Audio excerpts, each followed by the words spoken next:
టమాటా అంటే చాలా మంది ఇష్టంగా తింటారు. ప్రతి వంటలో టమాటాను వేసుకోవడం చాలా మందికి ఇష్టం. టమాటా పచ్చడి, టమాటా రసం, టమాటా కూర వంటి రకరకాల వంటలు చేస్తూ ఆస్వాదిస్తుంటారు. ముఖ్యంగా ఎర్రటి టమాటాలోని వీటి కోసం వాడుతూ ఉంటారు. సాంబార్, కూరలు వంటి వంటకాల్లో టమాటాలు వేస్తే ఆ రుచి అద్భుతంగా ఉంటుంది. అయితే ఎర్రటి టమాటాలే కాకుండా వీటిలో చాలా రకాలు ఉంటాయి. పచ్చి టమాటాలు, చిన్న టమాటాలు కూడా వంటలకు అద్భుతంగా పనిచేస్తాయి. ముఖ్యంగా పచ్చి టమాటాలను కూర వండుకొని తిన్నా కూడా చాలా రకాల ప్రయోజనాలు ఉంటాయి. పచ్చి టమాటాల్లో కాల్షియం, పొటాషియం వీటికి పుష్కలంగా ఉంటాయి. అందువల్ల ఇవి శరీరానికి చాలా మేలు చేస్తాయి.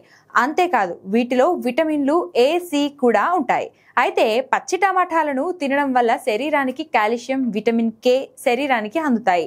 వీటి వల్ల ఎముకలు దృఢంగా మారుతాయి. అంతేకాదు చిన్న పిల్లలకు పచ్చి టమాటాలను తినిపిస్తే వారు చాలా బలంగా ఉంటారు. పచ్చి టమాటాలో బీటా కెరటెన్లు పుష్కలంగా ఉండడం వల్ల కళ్ళను ఆరోగ్యంగా ఉంచుతుంది.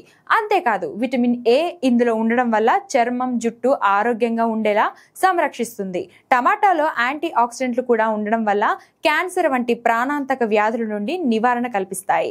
ముఖ్యంగా అధిక రక్తపోటుతో బాధపడే వారికి పచ్చి టమాటాలు తినడం వల్ల రోగనిరోధక శక్తి కూడా పెరుగుతుంది. అంతేకాదు డయాబెటిస్ తో బాధపడే వారికి పచ్చి టమాటాలు ఒక మంచి మెడిసిన్ అని నిపుణులు అంటున్నారు.